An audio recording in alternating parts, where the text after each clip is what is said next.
એક મહત્વના સમાચાર પર નજર કરી લઈએ કે મોદી સરકારમાં ખાતાની ફાળવણીઓ થઈ ગઈ છે। મોદી સરકારના મંત્રીમંડળના ખાતાની ફાળવણી થઈ ગઈ છે, જેમાં નીતિન ગડકરીને ફરી એકવાર માર્ગ અને વાહન વ્યવહાર મંત્રી બનાવાયા છે। તેમને આ ખાતું સોંપવામાં આવ્યું છે।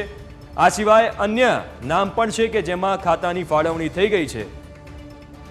અમિત શાહ ફરી એકવાર ગૃહમંત્રી, રાજનાથસિંહને રક્ષા મંત્રાલય સોંપવામાં આવ્યું છે। આ એવા દિગ્ગજ નામ, એવા દિગ્ગજ નેતાઓ કે જેમની જોડે જે ખાતા હતા ફરી એકવાર એમને એમાં જ રિપીટ કરવામાં આવ્યા છે, જેમાં નીતિન ગડકરીને માર્ગ અને વાહન વ્યવહાર મંત્રી બનાવાયા છે।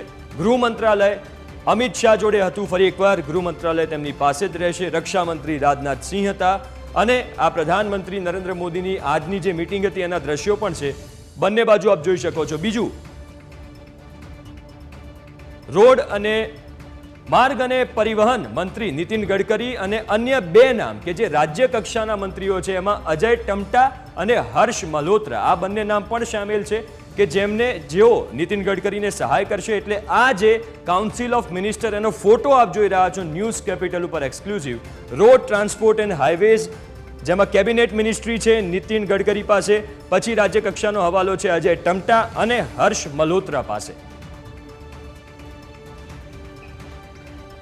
અને હવે ટીમ મોદીની ફરી એકવાર વાત કરીએ તો અમિત શાહ જોડે ગૃહ મંત્રાલય, રાજનાથસિંહ જોડે રક્ષા મંત્રાલય, એસ જયશંકર જોડે વિદેશ મંત્રાલય, નીતિન ગડકરી જોડે માર્ગ અને પરિવહન મંત્રાલય છે।